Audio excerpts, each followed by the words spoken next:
এবার এভাবে শাসন ব্যবস্থা চলছে যে তারা এই কলকাতা, মুম্বাই আর মাদ্রাজে ৩টে প্রেসিডেন্সি ছিল। সেই প্রেসিডেন্সিতে ওরা করা শুরু ওরা যে রুলস মেকিং ওদের কাছে পাওয়ার অথরিটি চলে আসে যে তোমরা তোমাদের মতো করে অথরিটি বানাতে পারবে। ব্যাস, ভালো কথা। এভাবে চলছে ব্যবসাটা। চলতে চলতে তখন আসে ১৭৭২ সাল। তখন abolition of the dyarchy in the Bengal by Warren Hastings. তখন ওয়েস্ট মানে যে এই সমস্ত যে ওয়েস্ট বেঙ্গল যে প্রেসিডেন্সি ছিল, এখানে যে ডায়ারকি ছিল, দ্বৈত শাসন ব্যবস্থা, তো সেটাকে অ্যাবলিশ করে ওয়ারেন হেস্টিংস সেটাকে অ্যাবলিশ করে। এবার দেখে যে এইভাবে চলতে থাকলে অ্যাকচুয়ালি তখন প্রচুর পরিমাণে কারাপশান দেখা দেয়।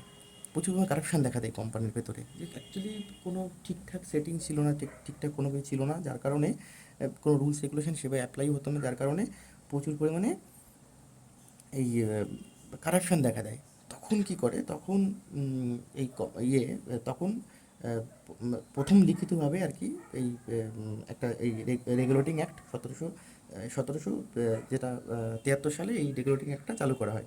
এবার বুঝতে হবে যে এই রেগুলেটিং অ্যাক্ট থেকে চার্টার অ্যাক্ট পাবো এর পরবর্তীতে গিয়ে, সেগুলো কেন করা হয়? এগুলো অ্যাকচুয়ালি এক ধরনের লিখিত নিয়ম, রুলস থাকে, যে আমার যেমন এক একটা জায়গার এক এক ধরনের রুলস থাকে, তো সেই রকমেরই এই শাসন ব্যবস্থা কীভাবে চলবে এইটাই প্রথম লিখিত রূপ হিসেবে আসে, যে এইভাবে আমার শাসন ব্যবস্থা চলবে। তখন কী করা হয়, তখন কী লিখিত মাধ্যমে কী করা হয়? This act came on the recommendation of the যে secret committee, recommendation of secret committee. তখন এই সিক্রেট কমিটি, এই কমিটিকে বলা হয় যে এই কমিটি অ্যাকচুয়ালি একটা রিপোর্ট করে, এটা সে অ্যানালিসিস করার পরে রিপোর্ট করে যে তোমরা একটা কাজ করো, যে এই কীভাবে চলবে এই রেগুলেটিং অ্যাক্টটা, সেটার জন্য ওরাই অ্যাকচুয়ালি এটাকে অ্যানালিসিস করার পরে এটাকে রিপোর্ট সাবমিট করে কাকে, তখনকার যে ব্রিটিশ যে প্রধানমন্ত্রী ছিল লর্ড নর্থ, একে হচ্ছে রিপোর্টটাকে সাবমিট করে যে দেখুন, আমরা এই অ্যানালিসিস করে দেশের শাসন ব্যবস্থা বা এখানকার পরিবেশ অনুসারে, এখানকার ব্যবসা বাণিজ্য অনুসারে এই জিনিসগুলো আমরা অ্যানালিসিস করেছি। অ্যানালিসিস করার পরে কী করলাম, যে এইভাবে আমরা কিছু জিনিস দিচ্ছি, যে এই রুলস রেগুলেশন অনুসারে অ্যাপ্লাই করতে পারবেন আপনারা। বাস, ভালো কথা। এবার তখন এই রুলস রেগুলেশনের কী এমটা কী ছিল, যে এদের উদ্দেশ্যটা কী ছিল, যে কেন করবো? তখন to control over the East India companies administration in India and in Britain. যেহেতু এই ইস্ট ইন্ডিয়া কোম্পানি শুধু তো ইন্ডিয়াতে ছিল না, এটা তো ব্রিটিশেও ইংল্যান্ডেও ছিল। সেহেতু এর কীভাবে কী কন্ট্রোল হবে সেটা, এবং সেটা কীভাবে কন্ট্রোল করা যায় সেই বিষয়ের উপরে এরা কিছু রুলস রেগুলেশন নিয়ে আসে। এবার two main centre of East India company, একটা ইংল্যান্ড আর একটা ইন্ডিয়া, একটা ইংল্যান্ড ছিল। যে আগেই বললাম যে একটা ইন্ডিয়াতে ছিল, একটা ব্রাঞ্চ, আর একটা ইংল্যান্ডে ছিল। এবার এদের দুটো করে বডি ছিল, টু বডিস ইন ইংল্যান্ডে, দুটো বডি ছিল ইংল্যান্ডে, একটা হচ্ছে কোর্ট অফ ডিরেক্টর ছিল, আর একটা কোর্ট অফ প্রোপ্রিয়েটর ছিল। মানে এরা একটা ধরনের এদের ডিপার্টমেন্ট দেওয়া হয়েছে, এদের কিছু কিছু নির্দিষ্ট নির্দিষ্ট কাজ রয়েছে। আর both of the bodies are part of the home government. এগুলো কিছু এই বডিগুলো কি হোম, যেগুলো ওখানকার স্থানীয় যে ছিল, গভর্নমেন্ট ছিল, তারই একটা বডি হিসেবে কাজ করতো। গেল। এবার কোর্ট অফ ডিরেক্টর ২৪ জন মেম্বার ছিল, টার্ম ১ বছর করে ছিল। এভরি ইয়ার যে চেয়ারম্যান অ্যান্ড ভাইস চেয়ারম্যান ছিল, এগুলোকে চেঞ্জ করা হতো। যে চেয়ারম্যান ছিল সেই তোমার CEO of East India company, তাকে CEO of East India company. এগুলো জাস্ট হিস্ট্রি, যে আমরা অ্যাকচুয়ালি কোম্পানিটা কীভাবে এলো বা সে তার হিস্ট্রিতে জানছি।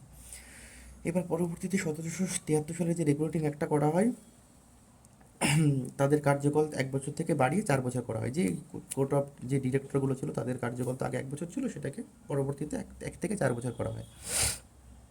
এবার তার পরবর্তীতে the governor of the Madras and Bombay came under the governor of Bengal. এবার কী হয়, যে আগে আমরা দেখেছি যে মাদ্রাজ, বোম্বে অ্যান্ড ক্যালকাটা তিনটেকে আলাদা প্রেসিডেন্সি করা হয়, এবং আলাদা প্রেসিডেন্সিতে আলাদা আলাদা করে গভর্নর সেট আপ করা হয়, ওখানে দায়িত্ব দেওয়া হয়। কিন্তু পরবর্তীতে দেখা গেলো যে বেঙ্গলটাকে হেডকোয়ার্টার মানা হলো এবং ওগুলোকে তো সাবঅর্ডিনেট মানা হলো, যে তোমরা এই ওয়েস্ট বেঙ্গলের মানে বেঙ্গলের যে গভর্নর, তার আন্ডারে তোমরা কাজ করবে। আগে তো ফ্রি হ্যান্ড ছিল, ওরা যা কিছু করতে পারতো, বাট পরবর্তীতে বেঙ্গলের আন্ডারেই করা হলো।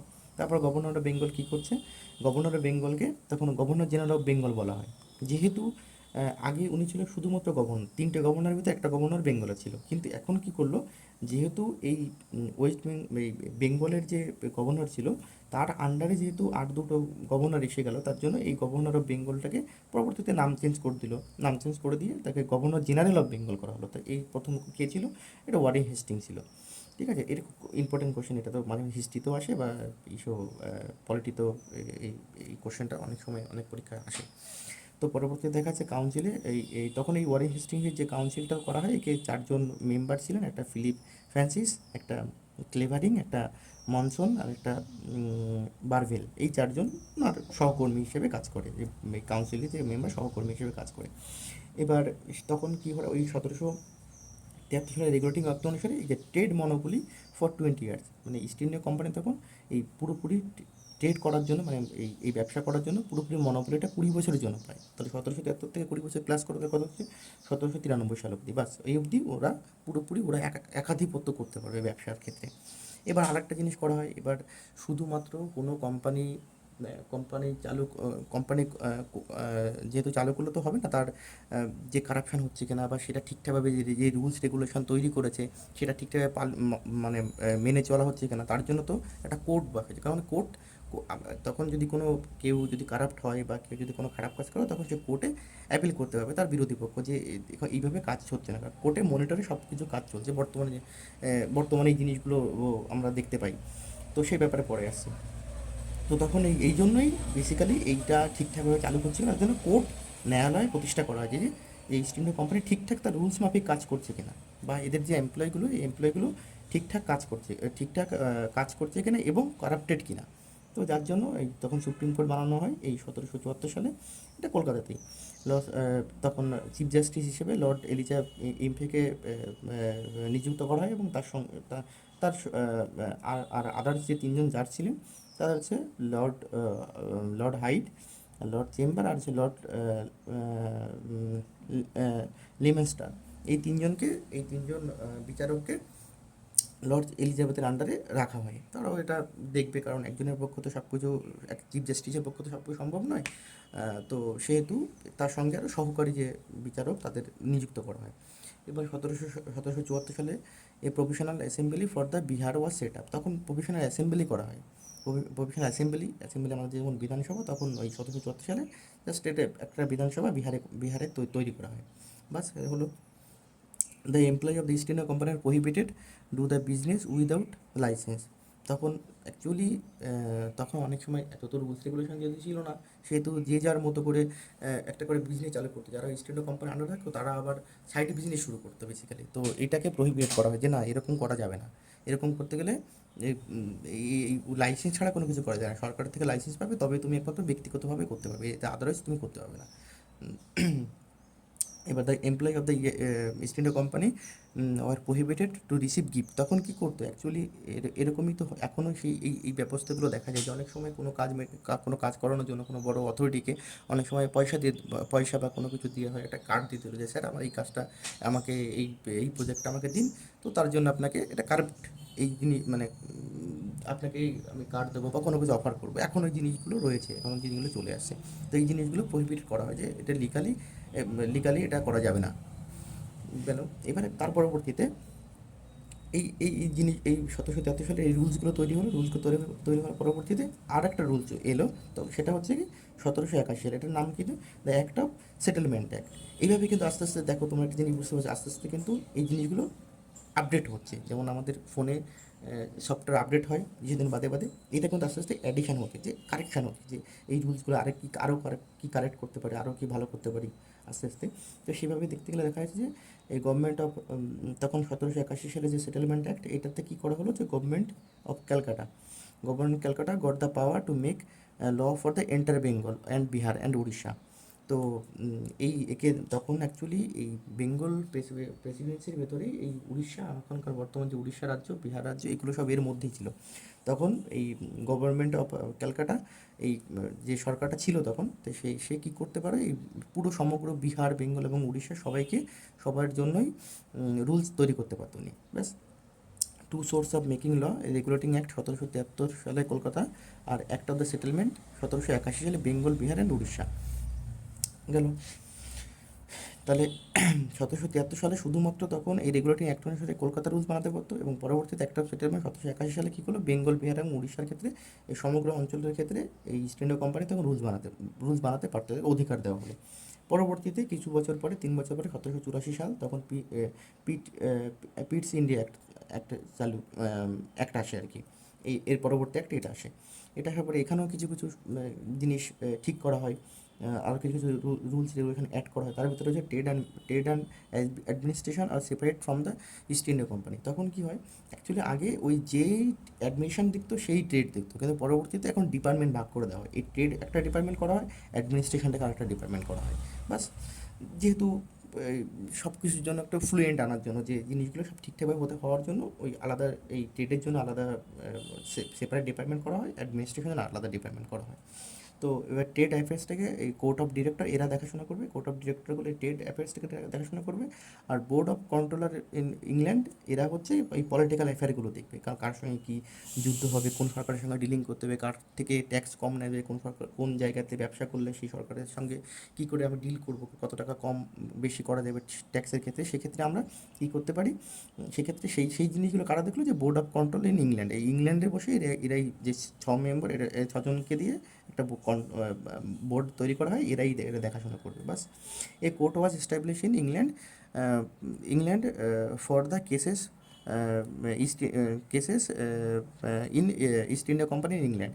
মানে তখন ওই একটা কোর্ট তৈরি করা হলো, যে ইংল্যান্ডে একটা কোর্ট তৈরি করা হলো, যে কোর্টের সেই কোর্ট শুধুমাত্র এই ইস্ট ইন্ডিয়া কোম্পানির যাবতীয় যত কেস সেগুলো সেগুলো মানে দেখভাল করার জন্য, যে কোম্পানি রিলেটেড যদি কোনো কেস হয় সেটাই ওখানেও মানে ন্যায় বিচার পাওয়ার জন্য এই কোর্টটা এস্টাবলিশ করা হলো। এবং পরবর্তীতে দেখা যায় যে কি, এই একটা অনুসারে যে কাউন্সিল অফ গভর্নমেন্ট জেনারেল, এটাকে যে আগে যে আমাদের চারজন মেম্বার ছিল, এই 4জন মেম্বারকে কমিয়ে 3জন মেম্বার করা হয়। বাস, এবার আসি 1786 সালের আরেকটা অ্যাক্ট আসে, আস্তে আস্তে তৈরি হচ্ছে দেখো অ্যাক্টগুলো। এবার এই অ্যাক্টে কী পাওয়ার দেওয়া হয়, governor general of Bengal become the chief army officer অর্থাৎ ব্রিটিশ আর্মি। তখন ওই যেই গভর্নর জেনারেল ছিল তাকে এখন আর্মি করা হয়। যেমন আমাদের বর্তমান বেসিসে যদি তুমি কম্পেয়ার করে দেখা যাবে যে আমাদের যে রাষ্ট্রপতি, সে কিন্তু আমাদের তিন বাহিনী, যে সেনাবাহিনী, স্থলবাহিনী আর বায়ুসেনা, এই তিনটের কিন্তু হেড থাকে। তো তখনও যে গভর্নর জেনারেল ছিল, ইনি তো হেড ছিলেন, গভর্নর জেনারেল অফ বেঙ্গল, এনাকেই এই দায়িত্বটা দেওয়া হয় যে তুমি যে আপনি এই চিফ আর্মি অফিসারের আপনি চিফ অফিসারের দায়িত্বটা নিন, বা আপনাকে চিফ আর্মি অফিসারই করা হচ্ছে। এবার governor general got the power to cancel decision, এই তখন টেকেন বাই দ্য কাউন্সিল। যদি ওই যে তিনজনের যে কাউন্সিল ছিল, ওই কাউন্সিল যদি কোনো ডিসিশান দেয়, কিন্তু ডিসিশান দিয়ে থাকে, সেটা যদি গভর্নর যদি মনে করে যে না এটা ঠিক হয়নি, তো সে তার নিজের পার্সোনাল একটা ভেটো পাওয়ার দিয়ে এটা ক্যান্সেল করে দিতে পারতো। এবং পরবর্তী আরেকটা কী দেওয়া হয়, যে Lord Cornwallis got the benefit from this Lord Cornwallis got the benefit from this act. তো তখন যে আমাদের গভর্নর জেনারেল ছিলেন লর্ড কর্নওয়ালিস, তিনি হচ্ছে এই এই যে বেনিফিটটা দেওয়া হয় এটা তখন উনি পান। এবং শুধুমাত্র এই জন্যই, যেহেতু তাকে চিফ আর্মি অফিসার করা হয়, এই স্বার্থের জন্যই তিনি তখন বাংলায় গভর্নর জেনারেল হয়ে ইংল্যান্ড থেকে আসতে রাজি হয়েছিলেন, যে আমি যেতে পারি, এই টার্মস অ্যান্ড কন্ডিশনটা যেখানে অ্যাপ্লাই হয় ওনার ক্ষেত্রে। বাস হলো। এবার আসা যাক যে পরবর্তীতে আরেকটা অ্যাক্ট আসে, যেটাকে দ্য চার্টার অ্যাক্ট 1793 বলা হচ্ছে। এই চার্টার অ্যাক্টটা কী বলা হচ্ছে, ওই যে আমরা একবার দেখেছিলাম যে চার্টার অ্যাক্ট একটা ছিল 1773, পরবর্তীতে একটা চার্টার অ্যাক্ট আসে যে 1700, যেহেতু 20 বছরের জন্য একটা সেটেলমেন্ট হয়েছিল, এবার 20 বছর পরে 1793, এবার 93-তে এবার থেকে আর কী কী ডেভেলপ আসতে পারে। এবার এই ডেভেলপগুলো দেখতে হবে, যে কি the trade right of the East India company extended another 20 বছর, আবার 20 বছরের জন্য ইস্ট ইন্ডিয়া কোম্পানি ট্রেড করার জন্য সেই মনোপলিটা পেলো, পারমিশন পেলো।